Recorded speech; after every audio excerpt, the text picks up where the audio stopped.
Maybe we can make a deal for it, little...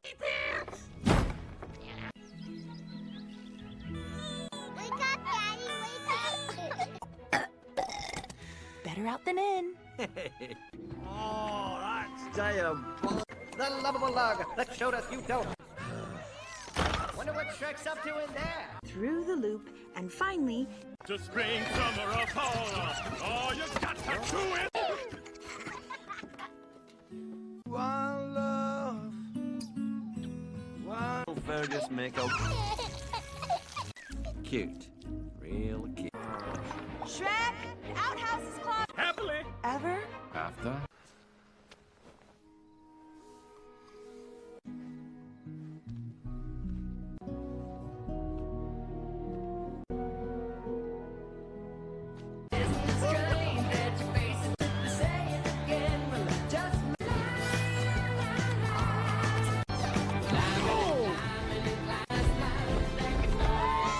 Ballet. Happy birthday, Nick! A la fiesta!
Imagina isso. Você tem uma vida perfeita, uma família que te ama, amigos leais, uma casa que você mesmo construiu com as próprias mãos. Você salvou uma princesa, virou o maior herói de todo o reino e ainda viveu para contar a história. E mesmo assim, algo te incomoda. Uma saudade que você não sabe explicar. Uma vontade idiota de jogar tudo fora, mesmo que seja por um único dia. Parece coisa de louco, né? Mas é exatamente esse o ponto de partida de Shrek, para sempre. O quarto filme da franquia e a época do lançamento, o mais carregado de expectativas e de riscos que a DreamWorks Animation já havia colocado. Numa tela, estamos em 2010, a DreamWorks estava num momento delicado, o primeiro Shrek tinha sido revolucionário em 2001. Menos um filme que sacudiu a animação digital. Virou fenômeno cultural global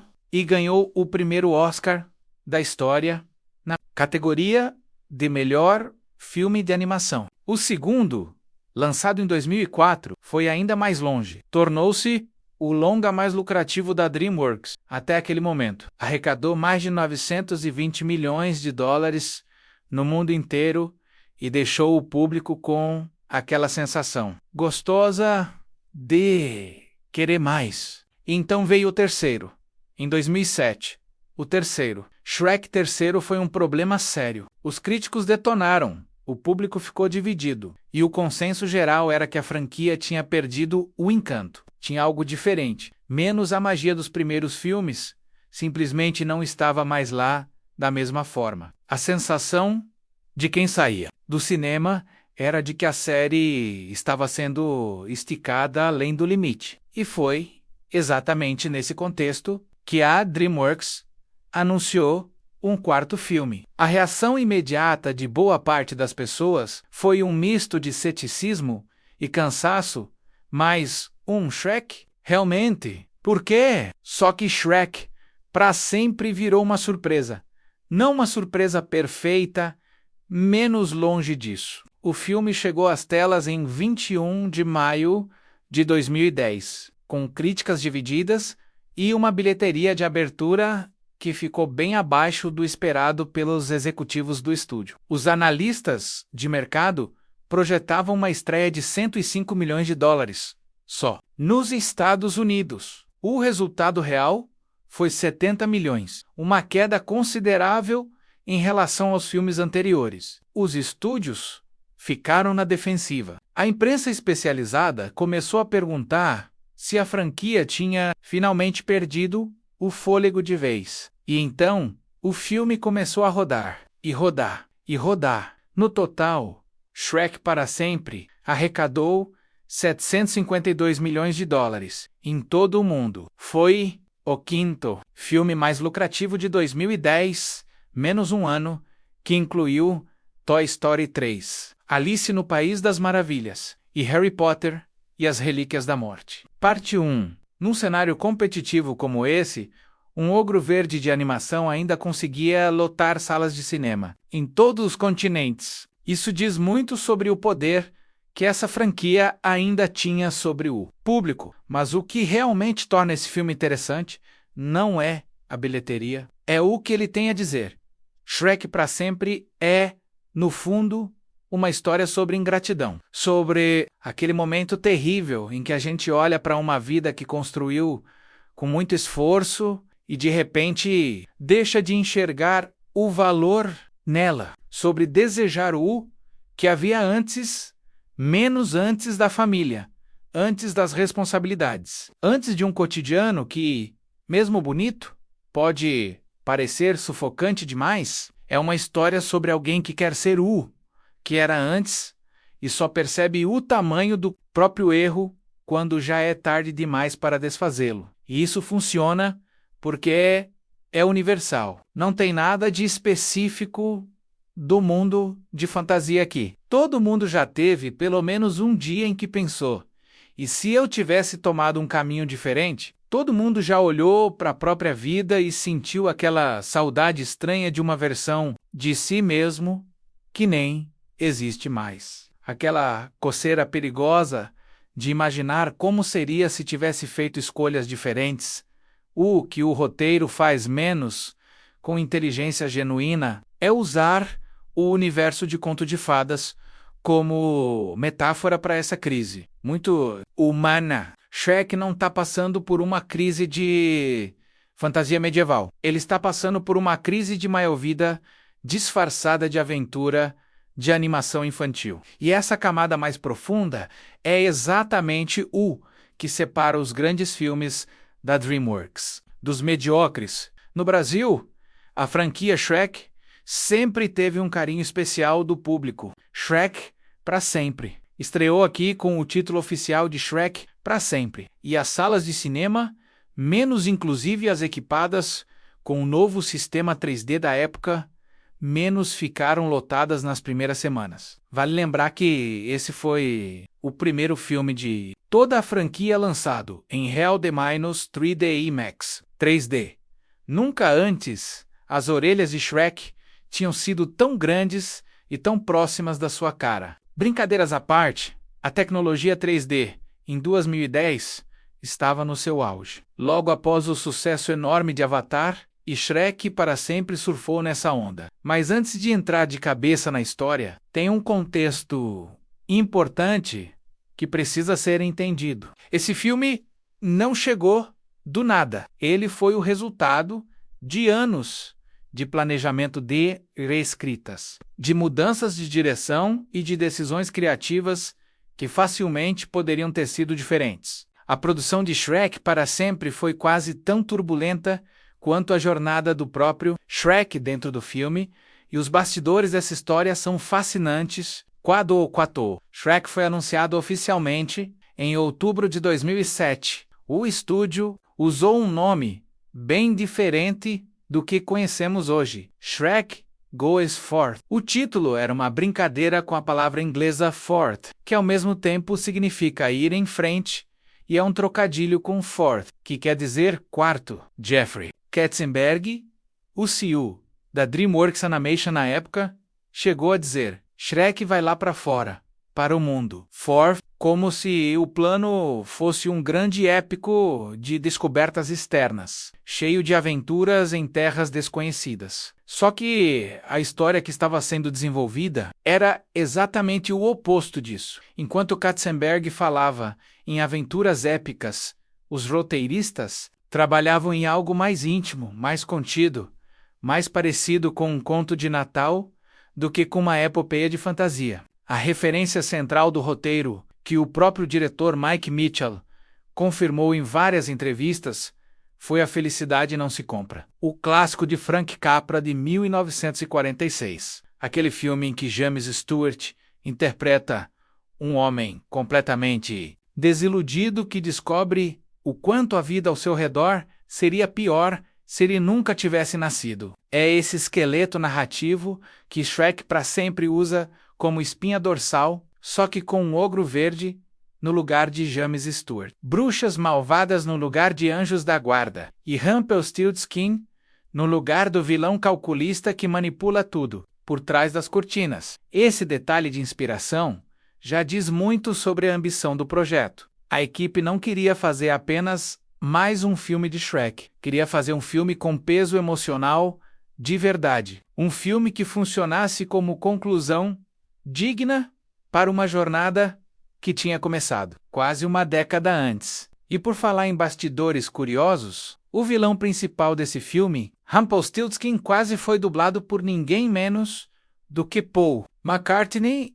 sim, um dos Beatles. O estúdio tinha uma lista de candidatos para dar voz ao pequeno rei ganancioso, e o nome de McCartney estava nessa lista. Imagina só, um Rumpelstiltskin com voz e sotaque britânico de Sir Paul. O resultado final acabou sendo completamente diferente, e segundo o próprio elenco principal, surpreendente de um jeito muito bom. Mas essa história a gente conta com mais detalhe nas próximas partes. O que importa entender agora é que Shrek para sempre chegou ao cinema carregando um peso triplo. O peso de ser o quarto filme de uma franquia que já havia tropeçado no terceiro ato. O peso de ser apresentado ao público como o capítulo final de uma era. E o peso de ter que superar as expectativas de uma geração inteira que havia crescido assistindo a esses filmes. Spoiler: o filme não resolveu tudo perfeitamente,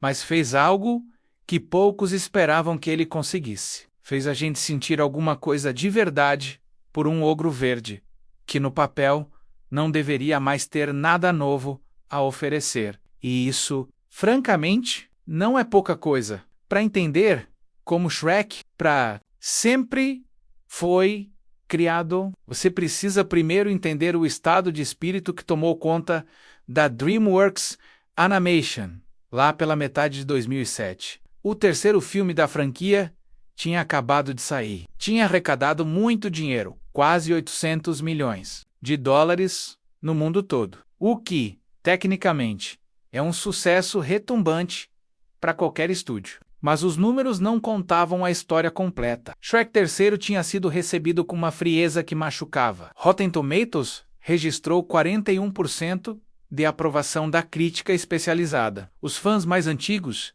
saíam das sessões com aquela sensação esvaziada de quem esperava muito e recebeu menos do que merecia. Os blogs de cinema, menos que em 2007, já tinham um peso considerável na formação de opinião, publicavam textos com títulos do tipo Shrek perdeu a alma e a DreamWorks precisa parar antes que seja tarde demais. Jeffrey Katzenberg, homem que construiu a DreamWorks Animation com a própria determinação e que não tinha o hábito de aceitar derrota facilmente, ouviu essas críticas e tomou uma decisão que na época dividiu opiniões dentro e fora do estúdio. Havia de ter um quarto filme, e esse quarto filme precisaria ser bom o suficiente para apagar o gosto amargo do terceiro. Em outubro de 2007, o anúncio foi feito. O projeto tinha o título de trabalho Shrek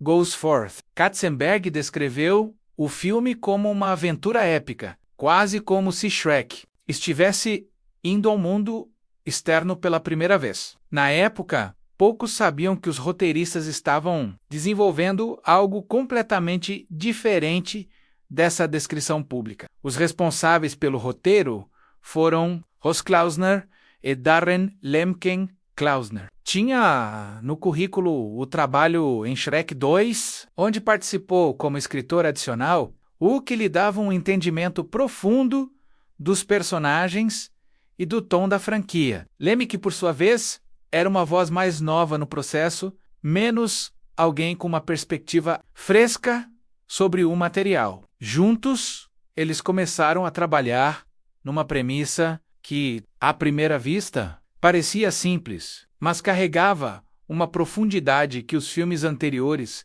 raramente tinham alcançado com tanta clareza. Pergunta central que os roteiristas colocaram na mesa foi a seguinte: o que acontece com um herói depois que ele vence? Depois que o dragão foi morto, a princesa foi salva, os vilões foram derrotados e a vida ideal foi conquistada, menos o que sobra? O que faz um herói que já chegou ao topo da montanha e de repente descobre que não sabe mais o que fazer com as mãos?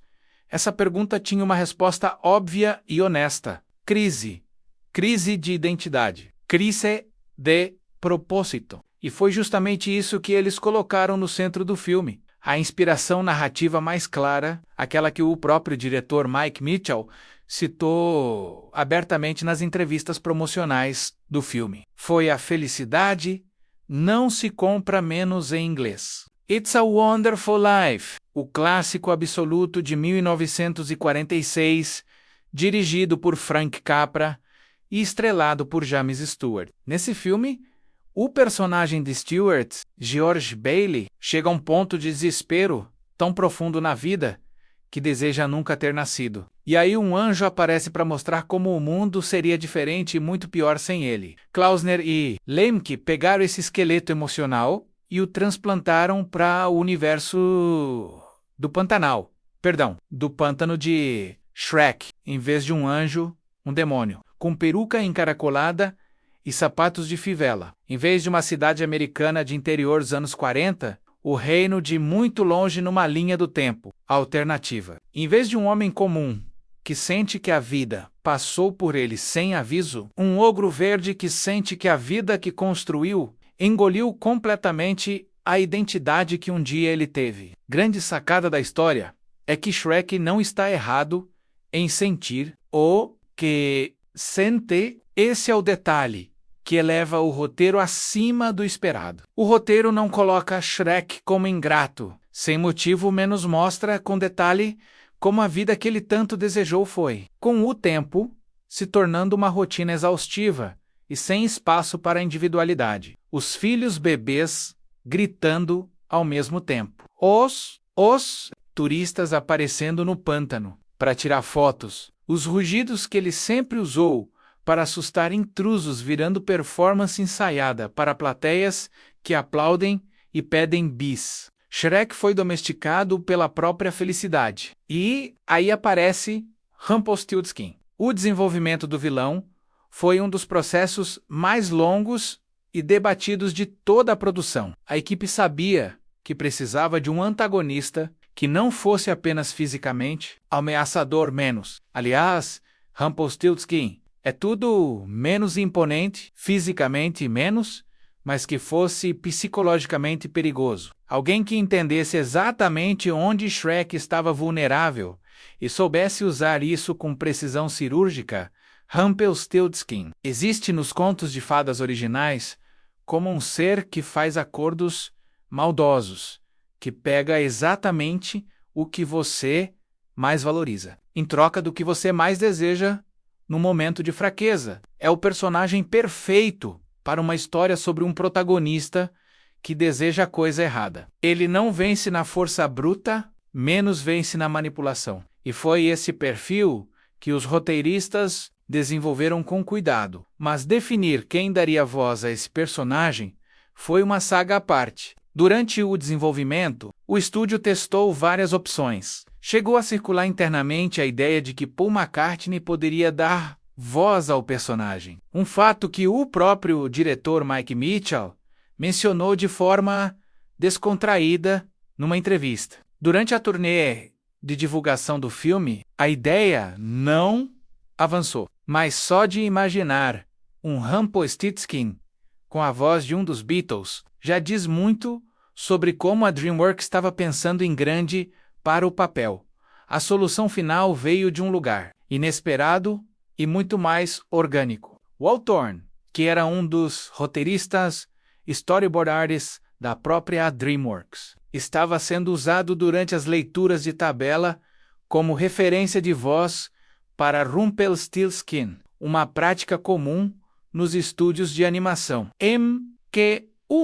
Funcionário interno lê as falas do personagem para ajudar os animadores a entenderem o timing das cenas. Só que a voz que Dornin fez pro personagem era tão específica, tão carregada de personalidade e tão perfeitamente adequada ao papel que a equipe inteira percebeu que a busca havia terminado ali. Mike Mitchell tomou a decisão de manter Dornin no papel. Foi uma escolha que algumas pessoas no estúdio questionaram menos. Afinal, escalar um funcionário interno num papel de vilão principal de uma franquia de $800 milhões não era exatamente o caminho convencional, mas Mitchell foi firme. E o resultado, como veremos mais adiante, foi um dos aspectos mais elogiados do filme.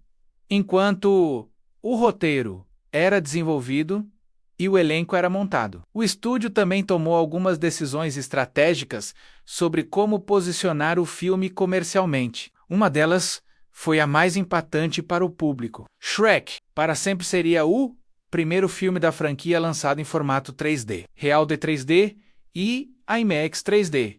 Isso não era um detalhe menor. Em 2010, o mundo do cinema ainda vivia a ressaca eufórica de Avatar, lançado em dezembro de 2009, que havia redefinido o que a tecnologia 3D era capaz de fazer. Todo estúdio com um lançamento relevante no horizonte estava correndo para garantir que o seu produto chegasse aos cinemas. Nesse formato, a DreamWorks Animation, que já vinha investindo pesado em tecnologia 3D estereoscópica nos seus próximos lançamentos, aproveitou o momento e decidiu que Shrek para sempre não seria apenas adaptado para o 3D de qualquer jeito. Seria filmado desde o início com composição de cenas pensada para o formato. Isso significou revisitar algumas escolhas de câmera, repensar profundidade de campo em determinadas sequências e criar momentos visuais que usassem o 3D de forma que fizesse sentido narrativo, não apenas espetacular.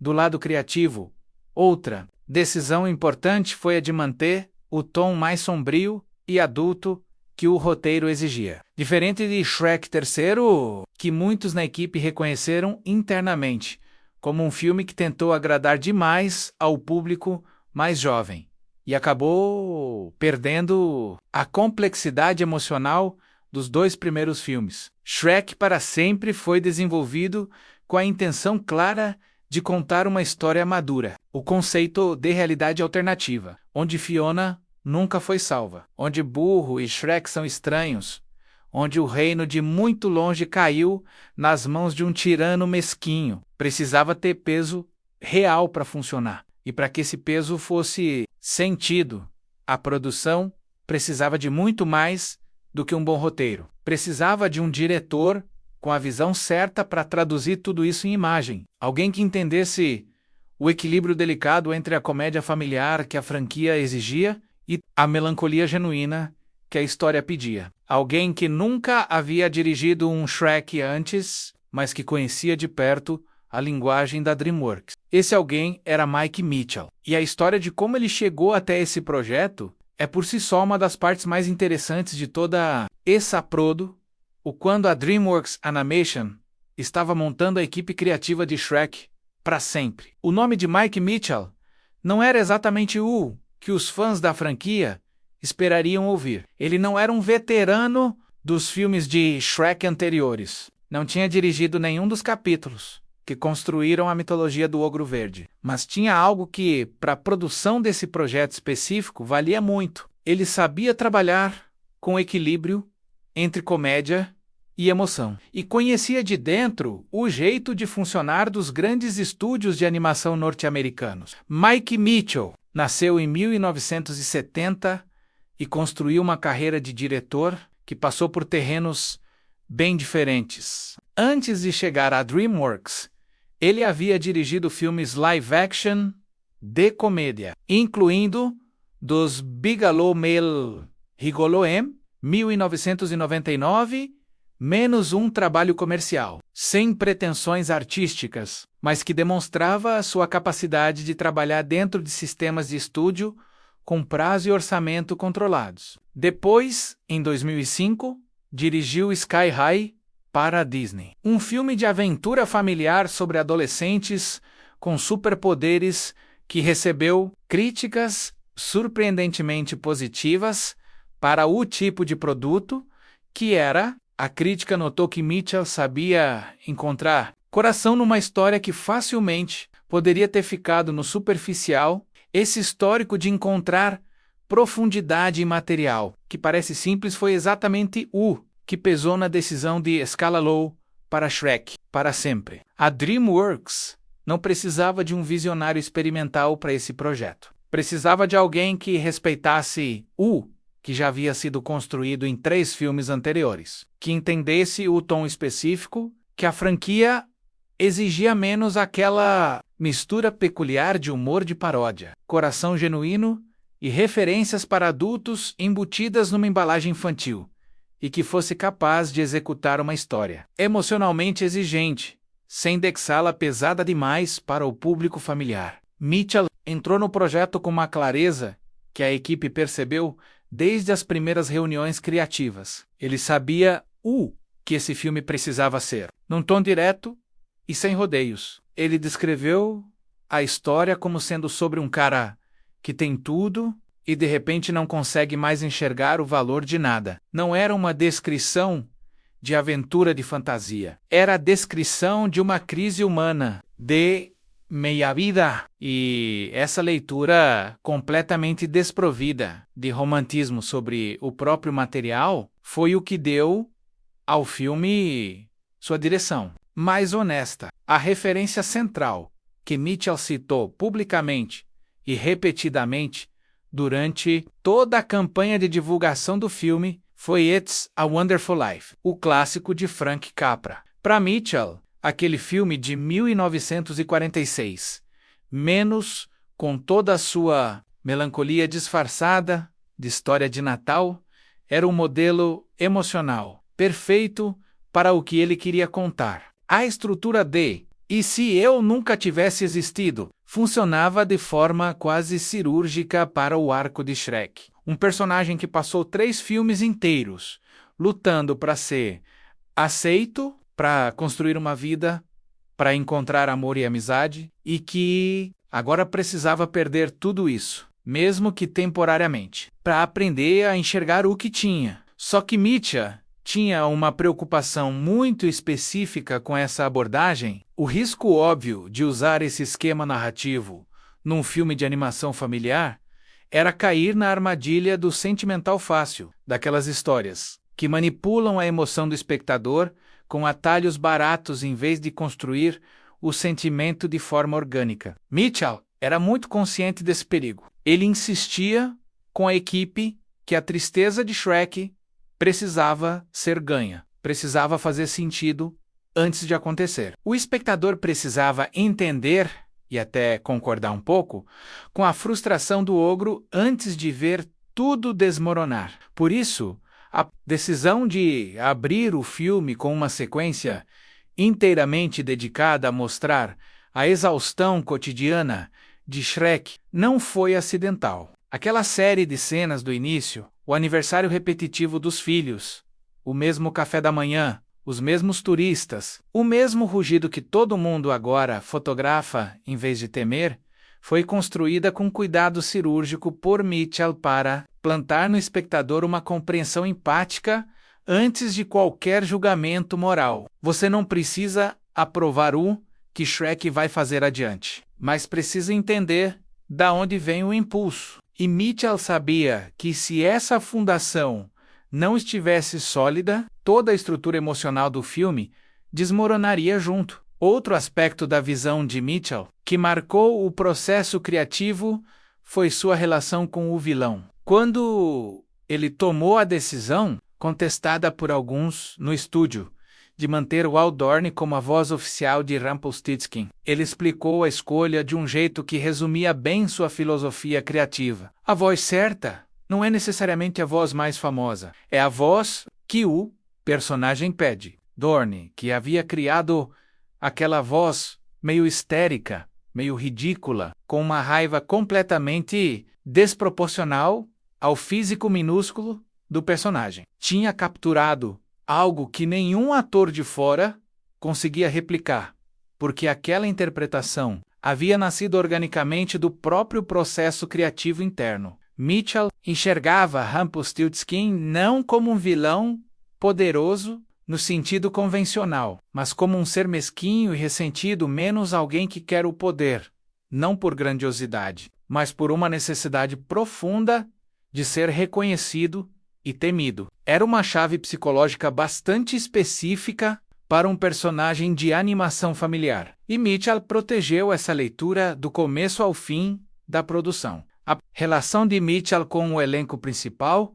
também foi notavelmente diferente do que os atores estavam acostumados nas gravações dos filmes anteriores. Mike Myers, Cameron Diaz, Eddie Murphy e Antônio Bandeiras já tinham trabalhado em 3 filmes juntos. Eles conheciam aqueles personagens profundamente, às vezes, segundo eles mesmos relataram em entrevistas, com uma intimidade que podia facilmente virar acomodação. Mitchell foi muito direto sobre isso. Ele queria que os atores voltassem a encarar os personagens com olhos frescos, especialmente porque a realidade alternativa apresentada no filme exigia versões diferentes dos personagens que eles, Cameron Diaz, por exemplo, precisava encontrar 2 Fionas completamente distintas. A Fiona do início do filme, a esposa e mãe que Shrek conhece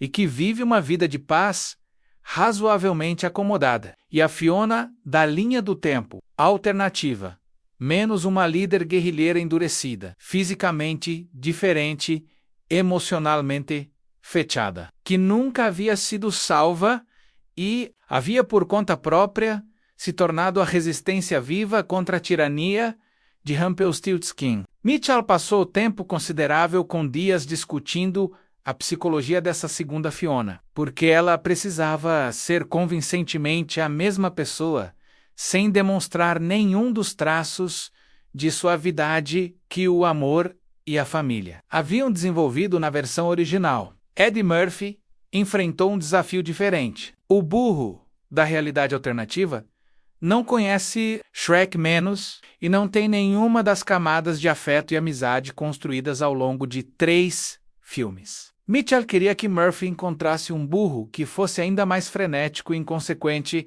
do que o usual, porque sem a âncora emocional da amizade com Shrek, aquele personagem ficaria à deriva de uma forma engraçada e um pouco melancólica ao mesmo tempo. É uma performance sutilmente diferente da dos filmes anteriores. E Mitchell foi o arquiteto dessa diferença, do ponto de vista estilístico. Mitchell trouxe para Shrek para sempre um tom visual mais sombrio e pesado do que qualquer outro filme da franquia. A paleta de cores da realidade alternativa é notavelmente mais fria e dessaturada. As sombras são mais profundas. O reino de muito longe, que nos filmes anteriores era exuberante e quase caricaturalmente colorido, na linha do tempo de Rumpelstiltskin, parece desolado e opressivo. Mitchell trabalhou diretamente com a equipe de arte para garantir que essa diferença visual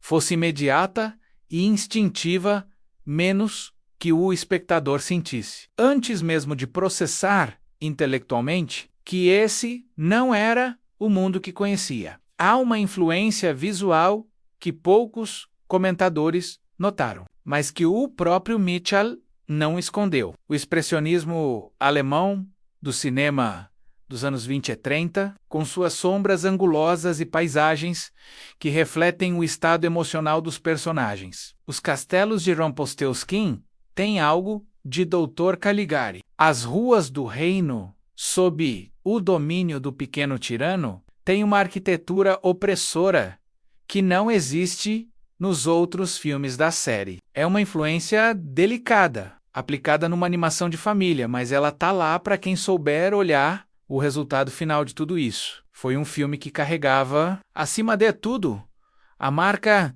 de um diretor que tinha uma tese clara sobre o que queria contar e como queria contar. Mitchell não resolveu todos os problemas que a franquia acumulou desde o terceiro filme, mas trouxe de volta algo que havia sumido, a sensação de que havia um adulto na sala criativa que se importava genuinamente com o que aquela história tinha a dizer. E para dar vida a essa história, da forma que Mitchell imaginava, ele precisava de um elenco que estivesse disposto a ir além do conforto de personagens que já conheciam de memória. Como isso aconteceu e quem compôs esse elenco é o que vem a seguir. Tem algo de raro acontecendo quando um elenco chega ao quarto filme de uma franquia e ainda consegue entregar algo que surpreende. A maior parte das franquias de animação sofre de um problema específico na reta final. Os atores já gravaram tantas horas dentro daqueles personagens que a interpretação começa a soar automática. As falas saem certas, o timing de comédia está perfeito, mas falta aquele milímetro de risco, de incerteza que faz uma voz ganhar vida de verdade. Com o elenco principal de Shrek para sempre, esse problema foi enfrentado de forma deliberada, menos e o resultado ficou registrado na tela de um jeito que vale muito a pena analisar. Mike Myers estava na pele de Shrek desde o início. Em 2001, mais de uma década construindo aquele sotaque escocês peculiar, aquelas inflexões de irritação carinhosa, aquele jeito de o ogro suspirar pesado antes de dizer algo que ele preferia não dizer. Myers é um ator que trabalha com camadas. Quem conhece seus outros trabalhos sabe que ele raramente faz personagens simples, mesmo quando o contexto parece exigir simplicidade. E em Shrek para sempre, ele teve pela primeira vez na franquia um material que explorava o lado mais sombrio e vulnerável do personagem, sem pedir desculpas por isso. Shrek do começo desse filme não é o mesmo Shrek dos 3 anteriores. E um personagem que chegou no limite de uma forma muito específica, o limite de quem sempre quis pertencer a algum lugar, finalmente pertenceu, e aí descobriu que pertencer tem um custo que ninguém te avisa antes. Myers trabalhou com Mitchell para encontrar a exaustão genuína desse personagem antes de qualquer trace de amargura. A escolha foi importante porque a amargura torna o personagem antipático e fecha a empatia do espectador. Exaustão, por outro lado, cria identificação. Você pode discordar do que Shrek vai fazer, mas você entende de onde vem o impulso. Há uma cena específica na festa de aniversário dos filhos, quando Shrek tenta fazer o rugido que costumava afastar intrusos do pântano, e todo mundo ao redor começa a rir e a aplaudir como se fosse performance. em que Myers faz algo muito pequeno na voz. Uma pausa de meio segundo, antes da fala seguinte. Uma pausa que não está no texto, que saiu da interpretação, e que diz mais sobre o estado interno do personagem do que 3 minutos de diálogo conseguiriam dizer. Esse é Myers em modo de concentração total. Cameron Diaz tinha, tecnicamente, o trabalho mais difícil do elenco nesse filme. Não pela quantidade de cenas, Fiona tem menos tempo de tela do que nos filmes anteriores, mas pela exigência de construir 2 versões completamente distintas do mesmo personagem, a Fiona do presente do filme é a esposa e mãe que conhecemos. Amorosa, razoavelmente cansada também, vivendo a mesma rotina com mais graça do que Shrek, mas ainda assim, numa vida que teve que aprender a habitar, a Fiona da realidade alternativa. É outra pessoa, literalmente. Essa versão nunca foi salva, nunca foi amada, nunca descobriu que alguém a escolhia mesmo, conhecendo todos os seus lados. Em vez disso, ela se salvou sozinha, tornou-se líder da resistência ogra contra a tirania de Rumpelstiltskin. É fisicamente mais forte, emocionalmente mais fechada, e trata Shrek, esse estranho ogro que aparece no acampamento afirmando que ela é a mulher da vida dele, menos com uma combinação de desconfiança e impaciência completamente justificável. O que Diaz fez com essa versão do personagem foi recusar a armadilha do romantismo fácil. Essa Fiona não derrete rapidamente, não reconhece Shrek de imediato numa camada emocional mais profunda. Ela é pragmática, dura e carregada de uma solidão que nunca foi nomeada porque nunca foi comparada com uma alternativa melhor. É uma performance contida e precisa menos. E Diaz entregou isso com uma consistência que dá ao filme um dos seus pontos emocionais mais altos. Eddie Murphy e Antônio Bandeiras funcionam nesse filme de maneira diferente dos filmes anteriores. Nos 3 primeiros Shreks, Burro e o Gato de Botas são parceiros estabelecidos. O trio de protagonistas tem uma dinâmica de amizade com anos de história e entendimento mútuo. Em Shrek, para sempre. Essa dinâmica precisa ser construída do zero dentro do universo alternativo. O burro da linha do tempo de Rumpelstiltskin não conhece Shrek, nunca foi seu parceiro, nunca caminhou do lado dele por nada. Murphy aproveitou isso de um jeito completamente inesperado. O burro alternativo é mais frenético, mais impulsivo, menos filtrado do que o que conhecemos. Porque sem a âncora da amizade com Shrek,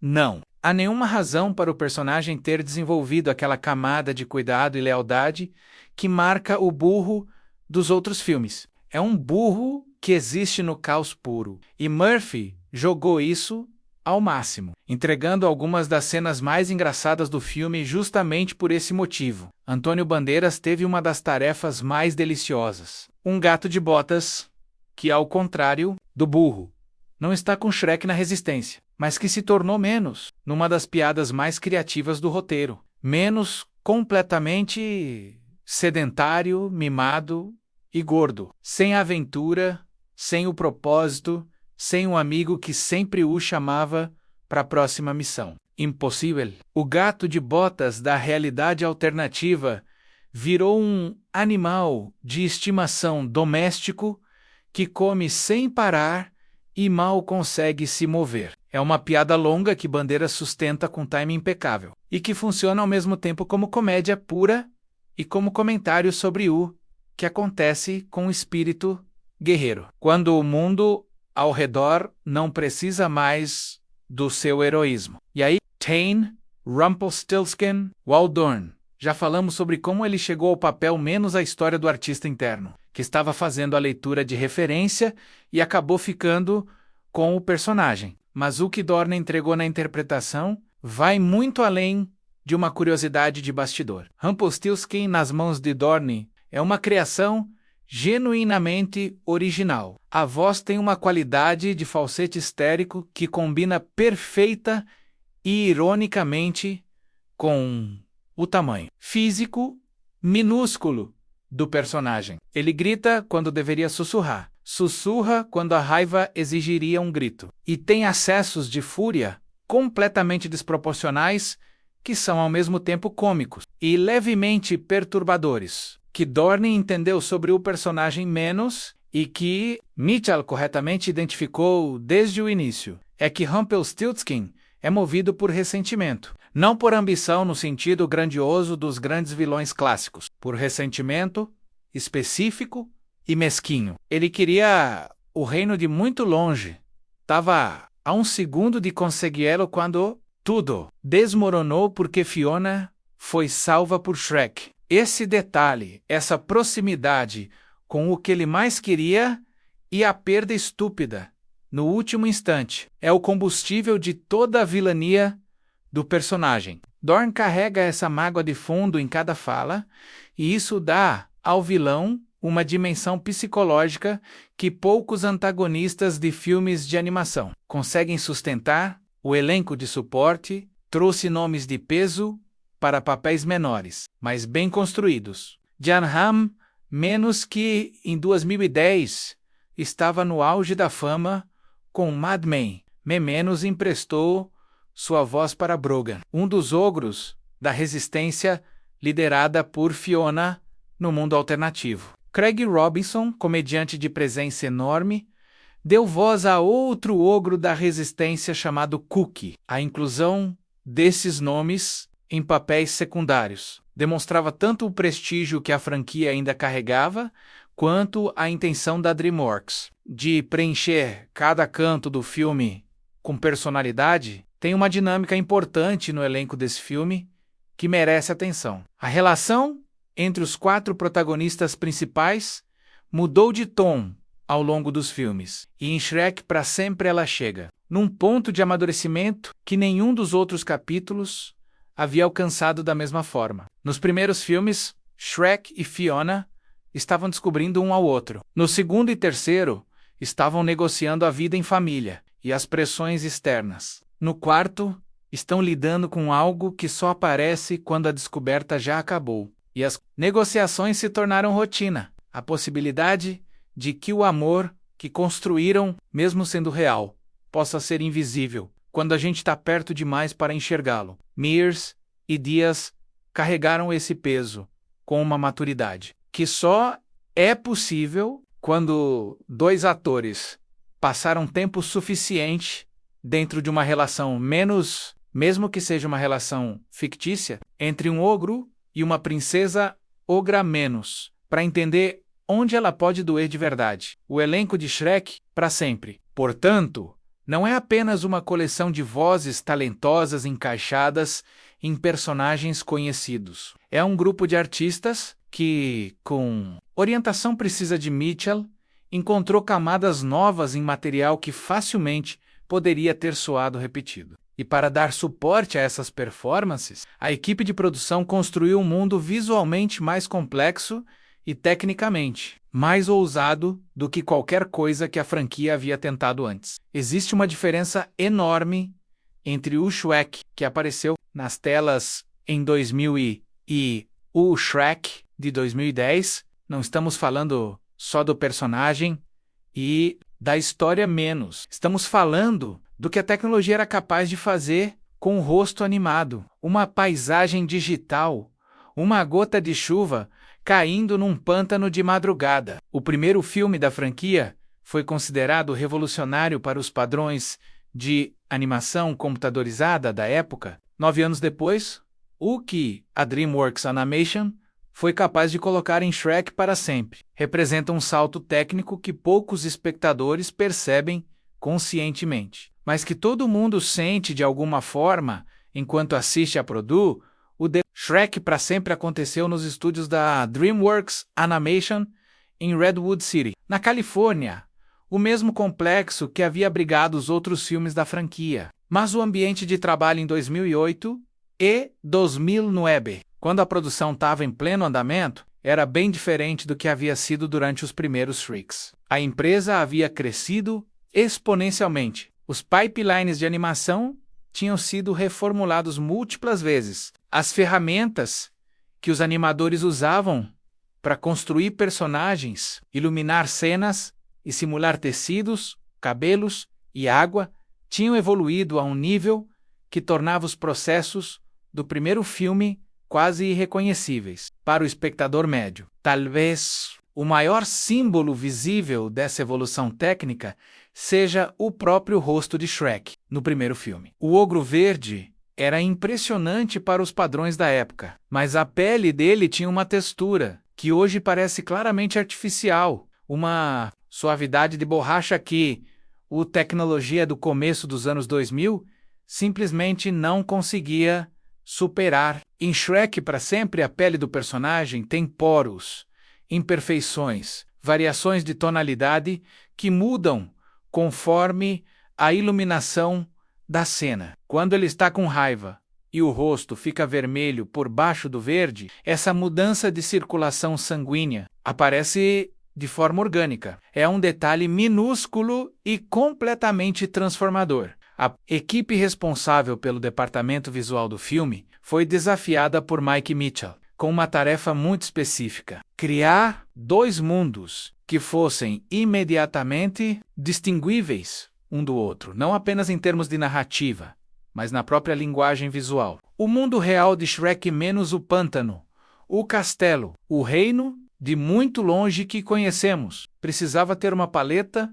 que comunicasse normalidade e pertencimento. Cores quentes, iluminação natural, uma sensação de que aquele lugar foi habitado com amor ao longo do tempo.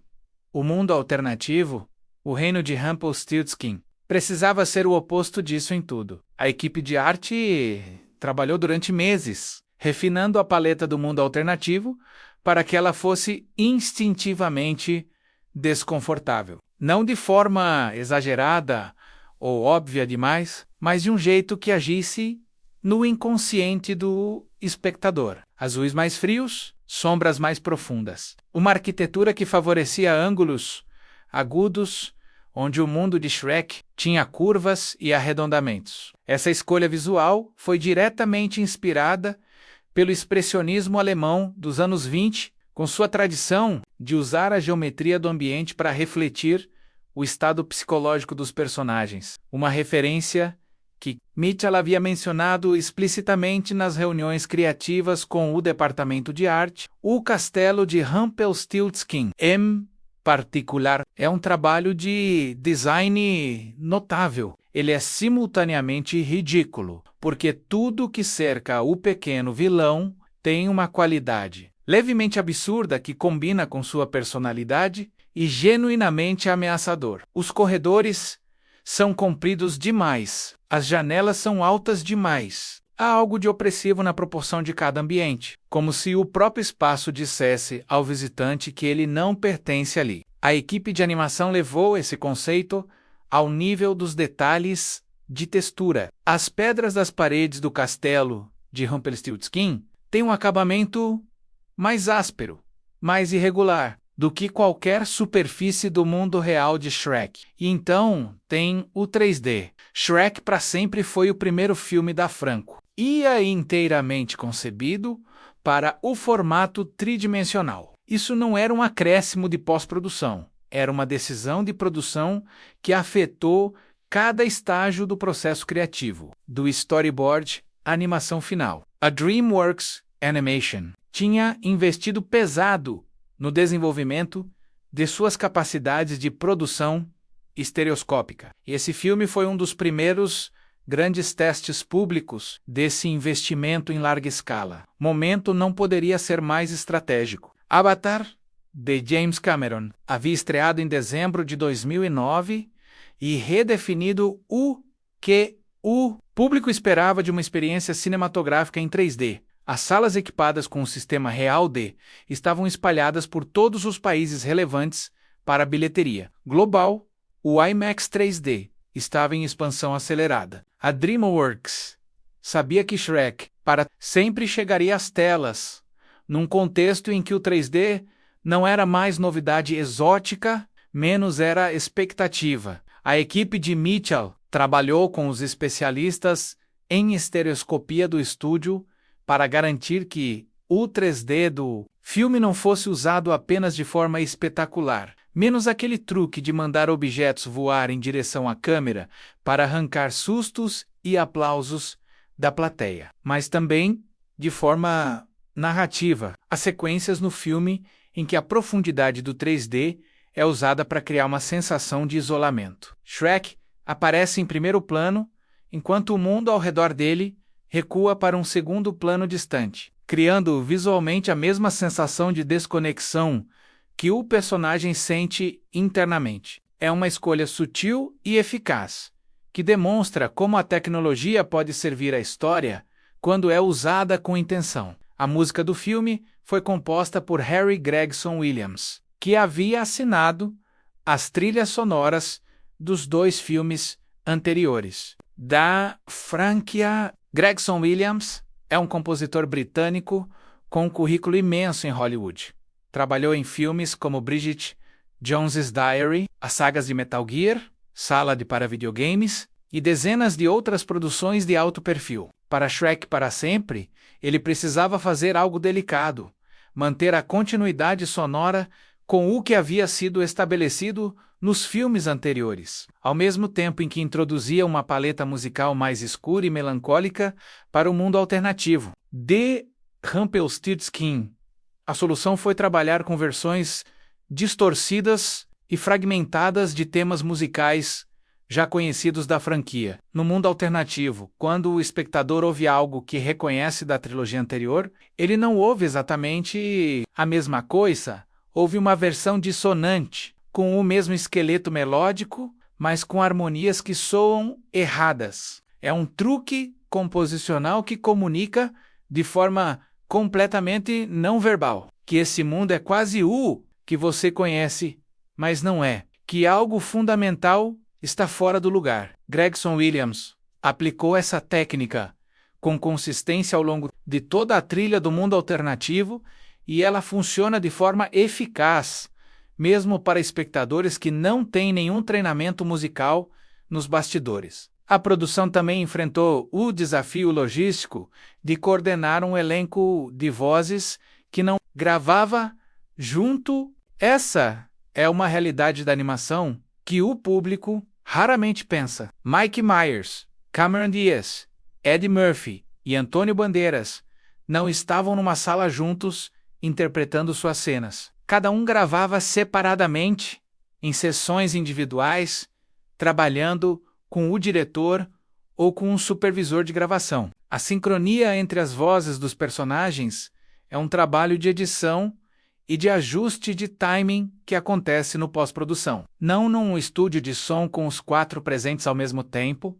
Isso cria um desafio específico para o diretor, como garantir que as performances de atores que nunca se viram no processo de gravação se comuniquem de forma orgânica na tela. Mitchell resolveu parte desse problema sendo muito específico nas sessões de gravação sobre o estado emocional e o ritmo de cada cena, dando a cada ator o contexto do que o outro personagem estaria fazendo ou sentindo naquele momento, mesmo que esse outro ator já tivesse gravado sua parte semanas antes ou ainda fosse gravar semanas depois. Há um dado de produção que ilustra bem a escala do projeto. A equipe de animação trabalhou por mais de 2 anos no filme.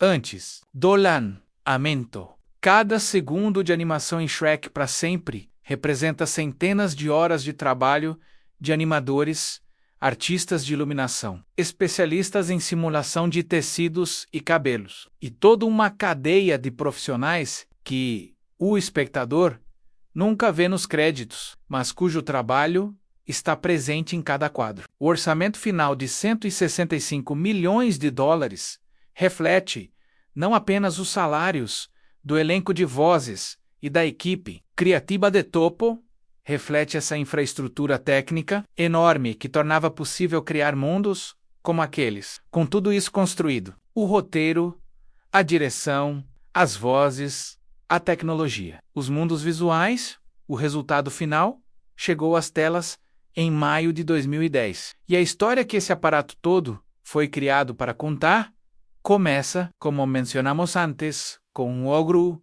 no limite de uma vida que ele mesmo desejou e construiu. Chegou a hora de entrar de cabeça nessa história. O filme começa com um prólogo que é, ao mesmo tempo, uma piada e uma peça essencial do quebra-cabeça narrativo. Vemos uma cena que acontece antes de qualquer coisa que já assistimos nos outros filmes da franquia. O rei Harold e a rainha Lilian estão sentados numa mesa diante de um contrato enorme. Caneta na M, o prestes a assinar. Do outro lado da mesa está Rumpelstiltskin, menos pequeno, agitado, com aquele sorriso de quem está prestes a conseguir exatamente o que sempre quis. O acordo é simples. Eles assinam o reino de muito, muito longe para ele, e ele quebra a maldição, que mantém Fiona presa na forma de ogra toda a noite. Os pais de Fiona estão desesperados. Estão prontos para dar tudo que têm. A caneta encosta no papel. E aí chega um mensageiro. Fiona foi salva. Um ogro chamado Shrek quebrou a maldição, com um beijo de amor verdadeiro. O contrato não vale mais nada. Rumpelstiltskin fica em fúria absoluta, rasgando o papel, gritando sozinho, enquanto os reis abandonam a sala com sorrisos de alívio. Ele perdeu tudo num segundo, por causa de um ogro que ele nunca havia nem ouvido falar. Esse prólogo de menos de 2 minutos planta a semente de toda a vilania do filme com uma economia narrativa impressionante. Rumpelstiltskin não é um ser malévolo por natureza abstrata. Ele tem uma mágoa específica, um rancor datado, um nome e um rosto, para culpar pela maior perda da sua vida. Quando Shrek aparecer na porta dele pedindo um acordo, Rumpelstiltskin vai ter em mãos a vingança que esperava sem saber que estava esperando. O filme, então, pula para o presente. E o presente de Shrek é o seguinte: caos doméstico, organizado, repetitivo e exaustivo. Os trigêmeos, Felícia, Farquaad e Fergus, estão prestes a fazer 1 ano de idade. O pântano, que antes era um refúgio solitário e silencioso, agora tem vagão de turismo passando toda manhã. As pessoas tiram fotos do ogro, gritam, faça o rugido, e quando Shrek ruge, em vez de fugir apavoradas, aplaudem como se estivessem vendo um show folclórico. Essa sequência do começo do filme é construída de forma que cada cena repete a anterior com pequenas variações. O mesmo café da manhã, o mesmo carrossel de bebês acordando, a mesma lista de afazeres que nunca diminui menos, criando no espectador aquela leve tontura de quem está vivendo no piloto automático junto com o personagem. Na festa de aniversário dos filhos, a coisa chega ao ápice. Tem um menino chamado Butterpants que não larga Shrek, exigindo que o ogro faça o rugido especial. Shrek tenta de novo, tenta uma terceira vez, enquanto uma fila de convidados espera por autógrafo e foto. E aí, algo quebra. Num surto de raiva acumulada que não tem nada de dramático e tudo de humano, Shrek explode na festa, assusta os convidados, constrange Fiona e vai embora, batendo a porta menos metaforicamente, claro, porque pântano não tem. Porta é nesse estado de agitação, com a raiva quente e o julgamento frio, que Shrek encontra Rumpelstiltskin. Numa estrada deserta, à noite, o pequeno homenzinho aparece com sua carruagem e aquele sorriso de vendedor, que esconde tudo. A proposta é sedutora na sua simplicidade. Rumpelstiltskin oferece a Shrek um dia inteiro para ser ogro de verdade, de novo. Um único dia de liberdade total, de rugidos que assustam, de pântano sem turistas, de identidade recuperada. Troca. Shrek só precisa ceder um dia da sua própria vida, menos um dia da infância. Algum dia que ele nem vai sentir falta, porque provavelmente nem lembra. Shrek assina sem ler o contrato inteiro. E esse detalhe, a pressa, o descuido, a vontade tão grande que anestesia o senso crítico, é o coração do filme. Não é estupidez, é desejo. E desejo, quando tá grande o suficiente, faz a gente assinar qualquer coisa. O dia começa maravilhosamente. Shrek acorda num pântano silencioso. Não tem bebês, não tem turistas, não tem ninguém pedindo rugido. Ele ruge para o horizonte e os pássaros fogem em pânico. Ele se joga na lama com uma liberdade que não sentia há anos. Por alguns minutos, o filme respira junto com ele, numa leveza que quase convence o espectador de que talvez a escolha não tenha sido tão errada assim. Mas aí chegam as bruxas. Uma frota de bruxas invasoras varre o pântano e captura Shrek numa rede. E quando ele é levado até o castelo de muito longe, menos aquele castelo que deveria ser familiar, que ele já visitou tantas vezes, o que encontra é completamente reconhecível. O lugar está dominado por Rumpelstiltskin, que se instala no trono com toda a pompa de quem esperou por esse momento por anos. O reino está tomado por um clima de opressão e medo. Os ogros são caçados. A população vive sob toque de recolher. E ninguém menos, absolutamente ninguém menos sabe quem é Shrek. É aqui que o contrato revela sua letra miúda mais cruel. O dia que Rumpelstiltskin escolheu tirar de Shrek não foi qualquer dia de infância esquecível. Foi o dia em que Shrek nasceu. Nessa linha do tempo, Shrek nunca existiu. E pior, Rick nunca existiu. Nunca salvou Fiona. Nunca frustrou o plano de Rumpelstiltskin. Nunca se casou.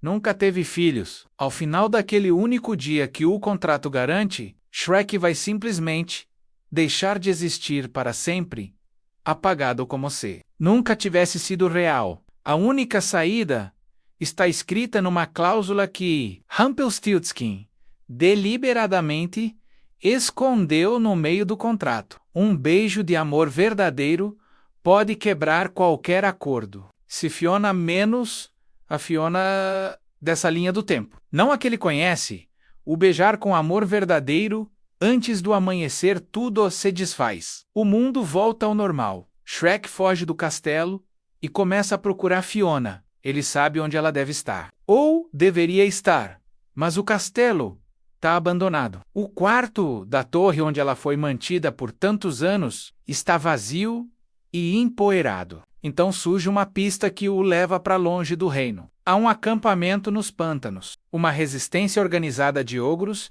que luta contra Rumpelstiltskin. E quem lidera essa resistência é Fiona. A primeira vez que Shrek vê essa versão de Fiona, a câmera demora um segundo a mais do que o necessário no seu rosto. Ela está num treinamento de combate, dando ordens, forte e completamente no comando. Não tem nada da leveza que Shrek conhece. Mas ela e Myers faz algo muito específico nesse momento com a voz menos uma mistura de alívio e de um medo novo. O medo de que talvez o amor que ele sente não seja suficiente para atravessar a distância entre o homem que ele é nessa linha do tempo e a mulher que ela se tornou.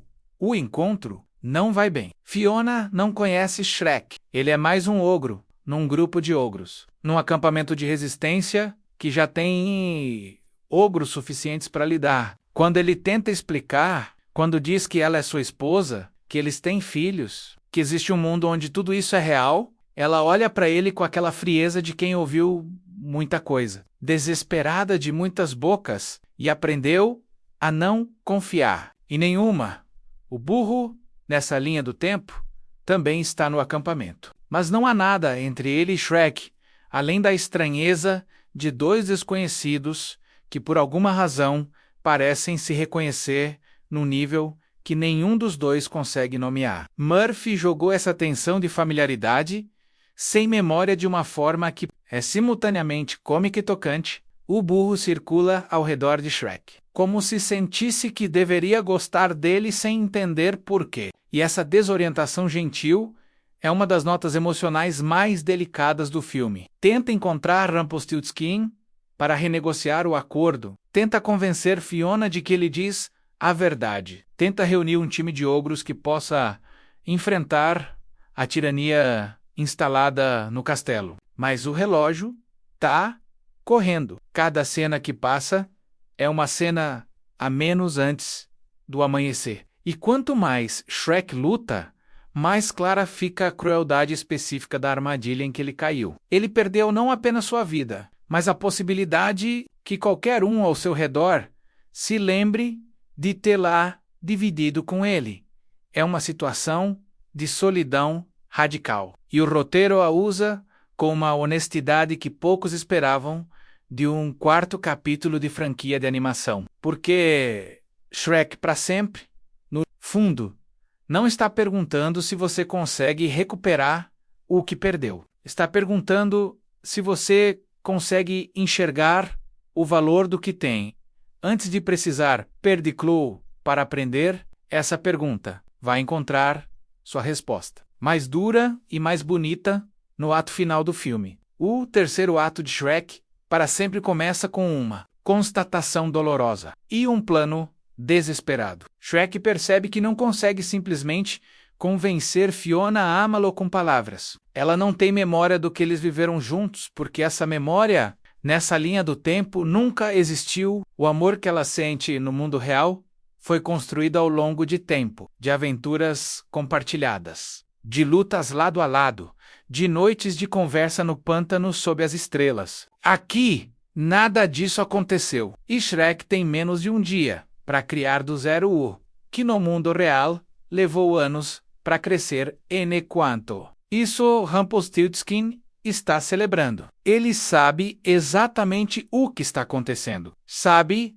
da cláusula do beijo, de amor verdadeiro, porque foi ele quem a colocou no contrato. Não por generosidade, mas por confiança absoluta na própria estratégia. Ele calculou que Shrek nunca conseguiria o beijo. Calculou que a Fiona dessa linha do tempo, endurecida, desconfiada e completamente alheia a qualquer história anterior com aquele ogro, jamais desenvolveria sentimentos genuínos por um estranho. Em menos de um dia. É um vilão que vence não pela força, mas pela aritmética fria da situação. E, por um bom tempo, a aritmética parece estar do lado dele. O plano que Shrek monta com os ogros da resistência é audacioso, na proporção direta do desespero. A ideia é atacar o palácio de Rumpelstiltskin, libertar os ogros que estão presos lá dentro e criar o caos suficiente para que Shrek consiga ficar perto de Fiona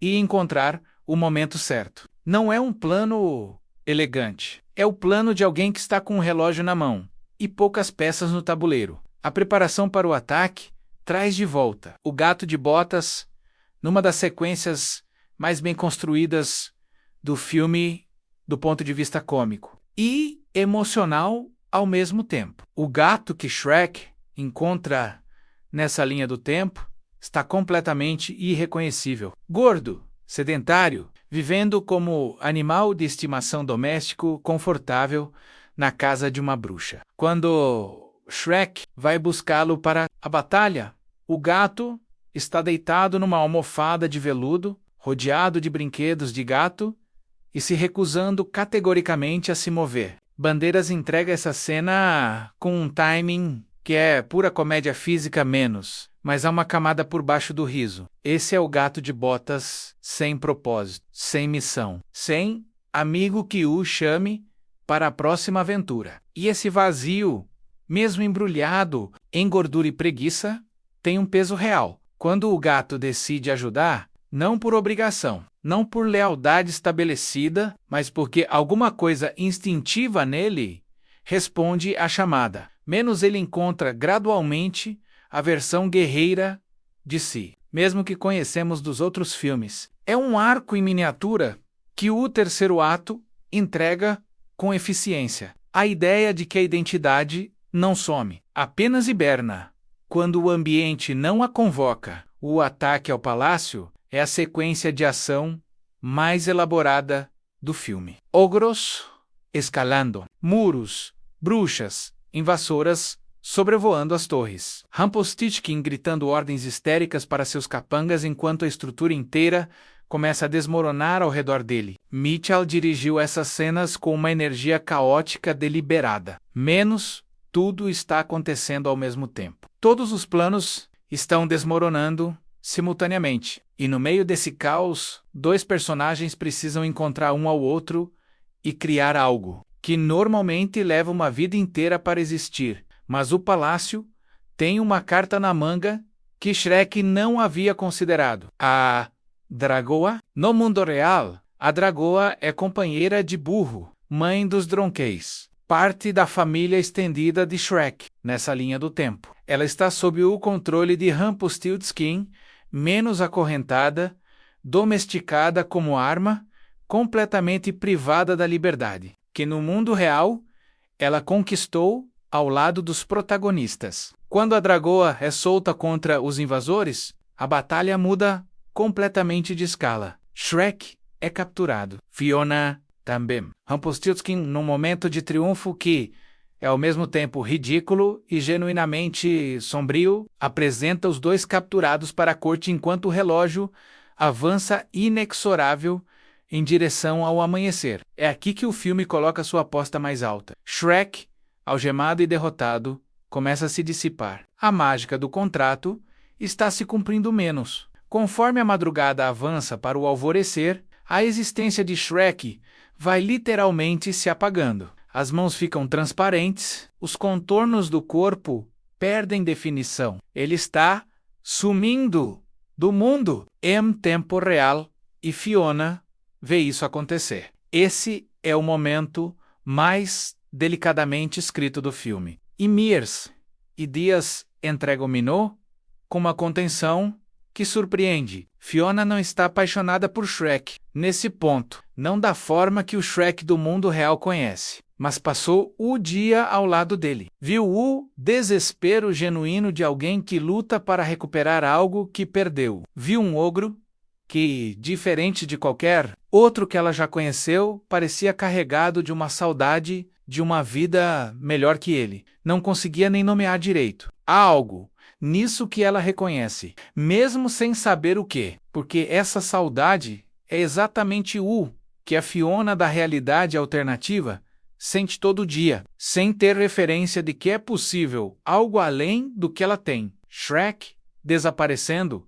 faz uma coisa que nenhuma estratégia ou plano poderia ter programado. Ele para de lutar pela saída e começa a falar com ela. Não sobre o contrato, não sobre o beijo que precisa acontecer, sobre ela, sobre quem ela é no mundo que ele conhece, sobre os filhos que eles têm juntos, sobre o pântano ao amanhecer, sobre detalhes tão específicos e tão carregados de afeto que é impossível inventá-los. Você só sabe essas coisas sobre uma pessoa se passou tempo real com ela, tempo de verdade, tempo que importa. E conforme ele fala, Fiona reconhece, não a história, mas o sentimento. A textura emocional de alguém que a vê de verdade. Ela o beija quando ele já está quase completamente transparente. O momento é construído com uma urgência que faz o espectador prender a respiração e então, por um instante, nada acontece. O beijo chegou tarde demais. Shrek some completamente. O silêncio que se segue tem 2 ou 3 segundos de duração que parecem muito mais longos do que são. E, então tudo volta. O mundo se reconstrói em reverso. Menos as cenas da realidade alternativa se desfazem numa cascata visual. O reino de Rumpelstiltskin se dissolve, a Dragoa se liberta das correntes.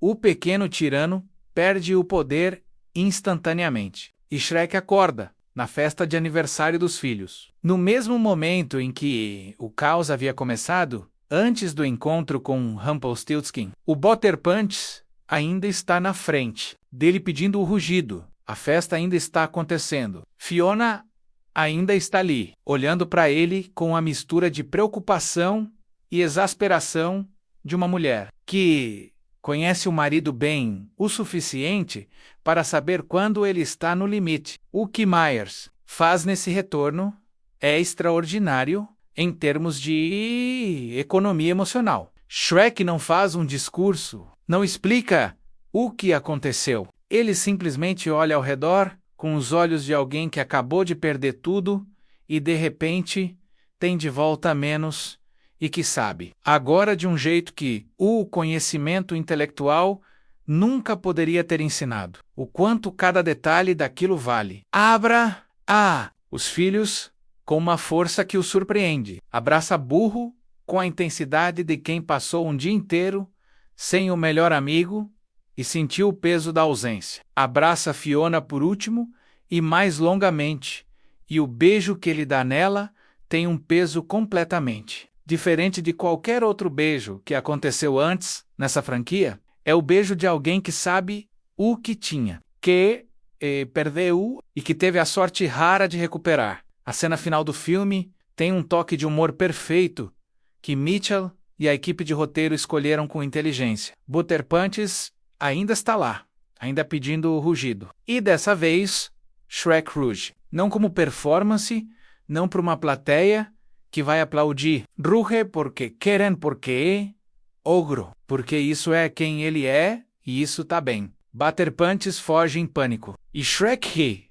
É uma risada pequena, mas é talvez a cena mais honesta do filme inteiro, porque não é a risada de um herói que venceu um vilão. É a risada de alguém que finalmente parou de lutar contra a própria vida e decidiu simplesmente vivê-la Rumpelstiltskin, privado de todos os seus poderes e de toda a sua pomposa tirania. Termina o filme capturado e humilhado, transformado em rã por uma das bruxas que serviam a ele, numa reviravolta poética para um personagem que passava o tempo todo transformando outras pessoas. Até aí, o Karma tem senso de humor, o que esse arco narrativo completo representa tematicamente, e o que ele diz sobre o universo mais amplo dos contos de fadas que Shrek sempre habitou é o assunto da próxima parte. Existe uma razão pela qual Shrek para sempre funciona de forma diferente dos outros filmes da franquia, mesmo para quem não consegue nomear exatamente o que é. Não é a animação mais impressionante. Tecnicamente, sim, é o mais avançado dos 4. Não é o mais engraçado. O primeiro e o segundo ainda ganham nesse quesito sem esforço. Não é o mais ousado em termos de aventura. O que esse filme tem de diferente é que ele está fundamentalmente falando sobre algo que dói de verdade nas pessoas adultas que estão assistindo com os filhos no colo. E essa camada existe com uma consistência que não aparece por acidente, foi construída com intenção de cena em cena do primeiro minuto ao último. O tema central de Shrek para sempre é a ingratidão involuntária. E é importante marcar essa palavra involuntária, porque ela muda tudo. Shrek não é um personagem mal-agradecido no sentido clássico. Não é alguém que recebeu muito e deliberadamente escolhe não reconhecer o valor do que tem. É algo mais sutil e mais honesto do que isso. Ele é alguém que foi feliz por tanto tempo, de forma tão consistente que a felicidade se tornou invisível. Virou fundo, virou ruído, branco, virou o normal. E o normal, como qualquer psicólogo diria, é a coisa que o cérebro humano para de registrar primeiro. Isso é um mecanismo de adaptação, completamente documentado no comportamento humano. A gente se acostuma com o bem da mesma forma que se acostuma com qualquer outra constante da vida. O apartamento que você amava quando se mudou, que cheirava a novidade e parecia enorme de possibilidade. 3 anos depois, é só o lugar onde você guarda as coisas e dorme. A pessoa que um dia te fazia gaguejar de nervosismo, 10 anos depois, é a pessoa com quem você discute sobre quem vai lavar a louça. Não é falta de amor. É a adaptação. É o custo da continuidade. E Shrek para sempre é o primeiro e único filme da franquia que tem coragem de falar sobre isso diretamente. Pântano, como símbolo, merece uma atenção específica. Nos filmes anteriores, o pântano de Shrek funciona como seu território, o espaço que define quem ele é, o lugar que ele defende contra o mundo. É onde ele estava antes de ser perturbado, onde sempre quer voltar, onde se sente mais ele mesmo. A ironia de Shrek para sempre é que o pântano ainda existe no mundo real de Shrek menos. Só que agora tá cheio de gente. Turistas, visitantes, admiradores, as crianças, os amigos. O espaço que representava a solidão protetora agora representa conexão constante. E Shrek, paradoxalmente, se sente mais sozinho dentro desse pântano cheio de pessoas que o amam do que jamais se sentiu no pântano vazio de antes. Isso é uma afirmação muito adulta sobre o que a solidão realmente é. Ela não é a ausência de pessoas, pode ser exatamente a presença delas de uma forma que você não sabe mais como habitar. E o roteiro usa o espaço físico do pântano para dizer isso sem precisar pronunciar uma única palavra sobre o assunto. Rumpelstiltskin, enquanto personagem simbólico, representa o acordo que a gente faz quando está no pior momento, o acordo com o próprio desejo não examinado. Existem nas histórias folclóricas inúmeros seres que fazem esse papel. O demônio que aparece na encruzilhada, o espírito que concede desejos com armadilha embutida, o anão que faz contratos com letra miúda. Todos esses arquétipos têm em comum a mesma função narrativa: mostrar o que acontece quando a gente age a partir de uma necessidade emocional sem dar ao pensamento crítico a chance de funcionar. Shrek assina o contrato de Rumpelstiltskin, porque naquele momento específico a vontade era maior do que a prudência. E o roteiro não o pune por burrice, o pune por reconhecimento, por se deixar ver, por mostrar, mesmo que por um segundo, o ponto exato onde era vulnerável. Rumpelstiltskin não é inteligente o suficiente para inventar essa vulnerabilidade. Ele só é esperto o suficiente para reconhecê-la. Quando ela aparece e agir depressa, há um símbolo visual que atravessa o filme de forma consistente e que é fácil de ignorar na primeira exibição: o livro de contos de fadas. No prólogo, vemos páginas de um livro de contos. Os personagens habitam essas páginas e a estrutura inteira de Shrek sempre é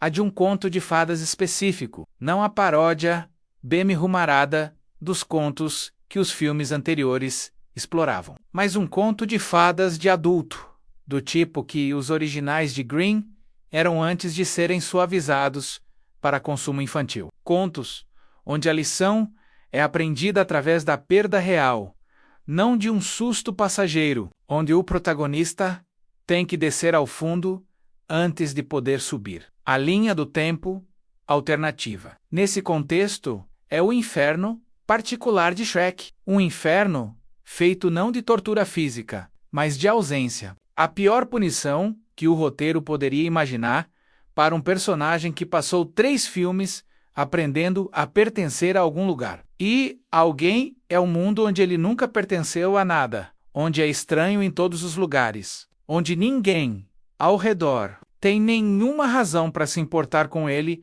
além da utilidade imediata. É um vazio construído especificamente a partir de tudo que ele construiu, um negativo perfeito da vida que ele tinha. Fiona, na realidade alternativa, carrega um simbolismo próprio que merece discussão. Essa versão dela é, de muitas formas, a pessoa que ela teria sido se o mundo dos contos de fadas funcionasse da maneira que a maioria das histórias tradicionais espera que as princesas funcionem: passiva, esperando para ser resgatada, pagando o preço da inação com uma vida de clausura. Só que Fiona, mesmo sem o resgate, recusou esse destino. Se libertou sozinha, tornou-se guerreira e carrega nessa liberdade conquistada na marra uma solidão que não sabe que é solidão porque nunca experimentou a alternativa. Isso é uma subversão elegante do arquétipo da princesa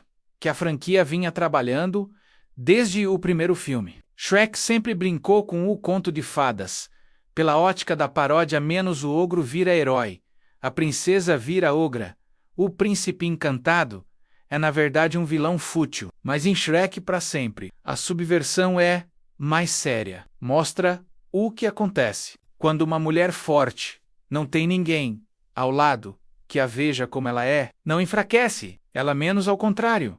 Ela está no auge da força física e da capacidade de liderança, mas há um custo emocional que ela nem sabe que está pagando. E o roteiro o torna visível exatamente no momento em que Shrek começa a descrevê-la para ela mesma com os olhos de quem a amou, o burro e o gato de botas na linha do tempo alternativa. Representam, cada um à sua maneira, o que acontece com personagens de suporte quando removidos da narrativa que lhes dá propósito. O burro sem Shrek é pura energia sem direção, engraçado, caótico, mas fundamentalmente à deriva. O gato de botas sem aventura é preguiça e conforto levados ao extremo absurdo. Há algo quase filosófico nessa dupla. O que somos sem as histórias que nos definem, sem os laços que nos convocam a ser melhores do que seríamos sozinhos? O filme responde essa pergunta de forma clara. Somos versões menores de nós mesmos. Não piores, necessariamente, mas menores, menos desenvolvidos, menos realizados. A estrutura do beijo de amor verdadeiro, que a franquia usa desde o primeiro filme, ganha aqui uma camada que os filmes anteriores não tinham explorado. No primeiro Shrek, o beijo é uma descoberta menos Fiona. Descobre que é amada como Ogra. Shrek descobre que pode ser amado. No quarto, o beijo é um reconhecimento. Fiona não está descobrindo um amor novo. Está reconhecendo, no nível que vai além da memória consciente, que aquele sentimento que alguém está descrevendo para ela corresponde a uma lacuna que sempre esteve lá. É a diferença entre encontrar algo novo e encontrar algo que você perdeu sem saber que havia perdido. E essa distinção é, de certa forma, a declaração mais bonita que o roteiro faz sobre o amor de longa duração. Que ele não some com o tempo, mesmo quando a gente para de vê-lo. Que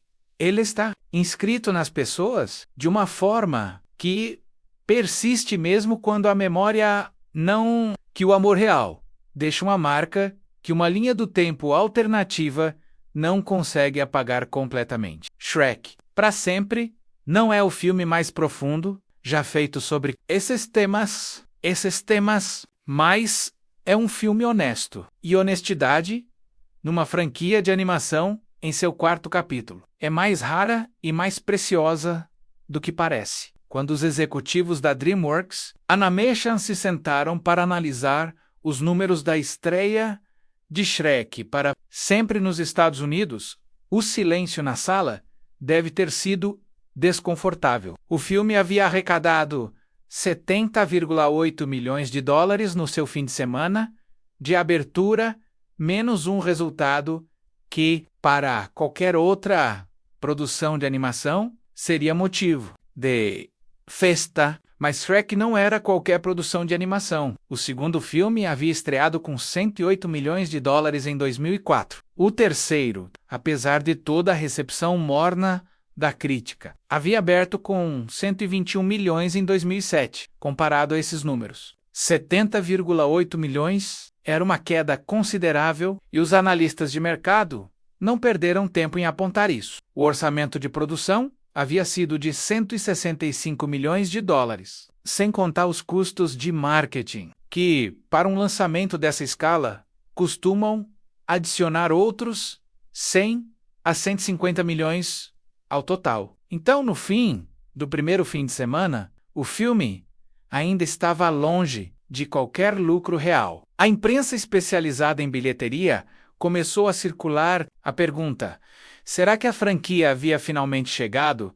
ao limite do que o público estava disposto a consumir? A resposta veio nas semanas seguintes, e foi um retumbante não. Shrek, para sempre, tinha uma resistência de público que os números de abertura não previam. Ele não caiu em velocidade normal. semana a semana. As famílias continuaram indo. O boca a boca funcionou melhor do que o marketing havia funcionado. E quando os mercados internacionais entraram em campo, Europa, Ásia, América Latina, os números explodiram de uma forma que transformou completamente a narrativa financeira do filme. No Brasil, o filme foi um dos lançamentos de animação mais comentados do segundo semestre de 2010, com as salas de cinema em 3D sempre cheias nas primeiras semanas no total mundial. Shrek, para sempre, arrecadou 752,6 milhões de dólares. Para colocar isso em perspectiva, foi o quinto filme mais lucrativo de 2010, globalmente, num ano que incluiu Toy Story 3 com mais de 1 bilhão, Alice no País das Maravilhas de Tim Burton com 1 bilhão também, e Harry Potter e as Relíquias da Morte com mais de 976 milhões. Ficar em quinto lugar nesse grupo não é vergonha nenhuma, menos é, objetivamente, um resultado extraordinário dos 752 milhões totais. A parcela doméstica americana foi de aproximadamente 238 milhões de dólares. O restante, menos mais de 500 milhões, veio dos mercados internacionais, o que revelava algo importante sobre a natureza global da franquia Shrek. O Ogro Verde havia se tornado um personagem genuinamente universal, compreendido e amado em culturas completamente diferentes, com referências de humor e emoção que atravessavam barreiras linguísticas e culturais, de uma forma que poucos personagens de animação conseguiam fazer com a mesma consistência. A recepção crítica, por sua vez, foi o reflexo de uma divisão que percorreu todo o ciclo de vida do filme. No Rotten Tomatoes, Shrek para sempre terminou com 58% de aprovação dos críticos, exatamente a metade dividida, com o número exato na fronteira entre aprovação e reprovação. O consenso da plataforma descrevia o filme como mais divertido e mais envolvente emocionalmente do que o terceiro capítulo, mas ainda assim, longe do brilhantismo dos dois primeiros. Era uma avaliação justa, na verdade. Não havia ali nem rejeição completa, nem entusiasmo irrestrito. Havia o reconhecimento de que o filme havia feito algo genuinamente melhor do que seu antecessor imediato, sem chegar ao nível dos clássicos da franquia no Metacritic. O filme registrou 58 pontos, sobre 100 menos, curiosamente, o mesmo número do Rotten Tomatoes, o que raramente acontece e sugeria uma convergência real de perspectivas entre os críticos de diferentes publicações. O CinemaScore, que mede a reação imediata do público nas salas de cinema na noite de estreia, menos foi de A, o que demonstrava que as pessoas que iam ao cinema para ver o filme saíam satisfeitas. Era uma dicotomia clássica do tipo críticos divididos, público satisfeito. Isso, combinado com a performance internacional sólida, definia bem o perfil de Shrek para sempre como produto cultural. No IMDb, o filme encontrou seu patamar ao longo do tempo em torno de 6,3 pontos, menos abaixo do 7,9 do primeiro Shrek e do 7,3 do segundo, mas consistente com a posição de quarto capítulo de uma franquia que o público havia aprendido a avaliar com metro específico. Não era o melhor Shrek, mas era, na avaliação da maioria, significativamente melhor que o terceiro na temporada de premiações. Shrek para sempre recebeu, ao todo, 13 indicações em diversas cerimônias, com uma vitória registrada no Annie Awards, a premiação mais importante da indústria de animação. Organizada pela ASFA Hollywood, o filme recebeu 5 indicações, incluindo categorias técnicas como iluminação e simulação de personagem, além de categorias criativas. Criativas Não ganhou o prêmio principal, que naquele ano foi para produções concorrentes, mas as 5 indicações eram o reconhecimento da indústria de que tecnicamente e artisticamente o filme tinha entregas de alto nível. Não concorreu ao Oscar de melhor filme de animação naquela temporada, num campo extremamente competitivo dominado por Toy Story 3, que levou a estatueta com facilidade. Mas o legado de Shrek para sempre não se mede apenas em bilheteria e troféus. Há uma dimensão cultural mais ampla que o filme ocupa menos, e ela é mais complexa e interessante do que os números sugerem. Para começar, o filme funciona como um encerramento de uma era. Quando foi lançado, a DreamWorks o posicionou explicitamente como o capítulo final da jornada de Shrek, a conclusão de uma história que havia começado em 2001, com um ogro solitário que não queria nada além de ter o pântano de volta. Que essa história terminasse com aquele ogro, percebendo que o pântano cheio de família e amigos é infinitamente melhor do que o pântano vazio que ele pensava querer, era uma conclusão narrativa, limpa e emocionalmente satisfatória. O filme também marcou o fim de um ciclo específico na história da DreamWorks Animation. A franquia Shrek havia sido o pilar central do estúdio por quase uma década. Havia financiado outros projetos, estabelecido o modelo de negócios, construído a reputação da DreamWorks como alternativa real a Pixar, com Shrek para sempre servindo como ponto final. O estúdio precisava encontrar novos pilares e, nos anos seguintes, isso se traduziu em apostas como Como Treinar Seu Dragão, que cresceu para se tornar a nova franquia âncora da companhia. Shrek para sempre também tem um lugar específico na história da franquia, quando vista de trás para frente. Os anos que se seguiram ao lançamento viram o crescimento enorme do Gato de Botas como personagem independente.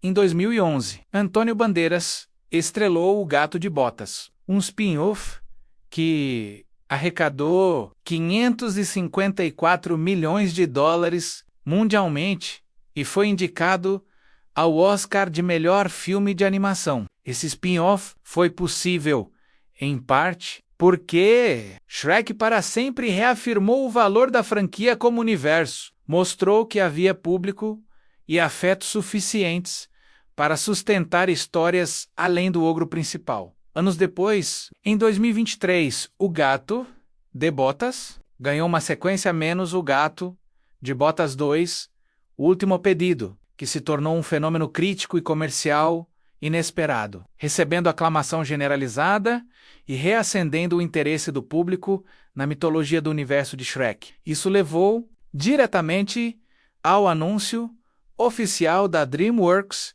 de que um 5º filme de Shrek está em produção, com previsão de lançamento nos próximos anos. A franquia que Shrek para sempre havia encerrado estava 15 anos depois, sendo reaberta com mais entusiasmo do que nunca. Há uma ironia bonita nisso tudo que vale a pena nomear. O filme que foi feito para ser o ponto final acabou sendo, na longa perspectiva da história da franquia, mais um ponto de inflexão. A história de um ogro que aprendeu a valorizar o que tinha continuou sendo contada, porque o público continuou querendo ouvi-la. Porque Shrek, esse personagem improvável, criado a partir de um livro infantil de William Steig e transformado em fenômeno global pela DreamWorks, tem algo que resiste ao tempo de uma forma que vai além da nostalgia. Ele fala sobre pertencimento, sobre identidade, sobre a distância entre quem somos quando estamos sozinhos e quem nos tornamos quando estamos rodeados de pessoas que nos amam, sobre o medo de ser engolido por uma vida boa, sobre a coragem de reconhecer esse medo e escolher, mesmo assim, a vida boa. Shrek para sempre não é o filme mais perfeito da franquia. Tem ritmo irregular em certas transições do segundo ato. Tem momentos em que o humor de bastidor da DreamWorks, aquelas referências rápidas de pop culture que envelhecem com velocidade, parece levemente forçado. Tem uma resolução que chega depressa demais, depois de uma construção tão cuidadosa, mas tem coração. Um coração de adulto, do tipo que a maioria dos filmes de animação evita, porque é mais arriscado, mais difícil de calibrar, mais fácil de errar. E a escolha de colocar esse coração num quarto filme de franquia, quando o caminho mais seguro era simplesmente entregar mais do mesmo, diz muito sobre que a equipe criativa acreditava que ainda havia de honesto nessa história para contar. Um ogro que tinha tudo, perdeu, lutou para recuperar e voltou a casa. Diferente do que havia saído, não mais forte, não mais poderoso, não mais heróico no sentido clássico, apenas mais consciente, mais grato, mais capaz de ver o valor do que tem sem precisar perder de novo. Para lembrar, é uma história simples, e é exatamente por isso que ela continua valendo a pena ser contada.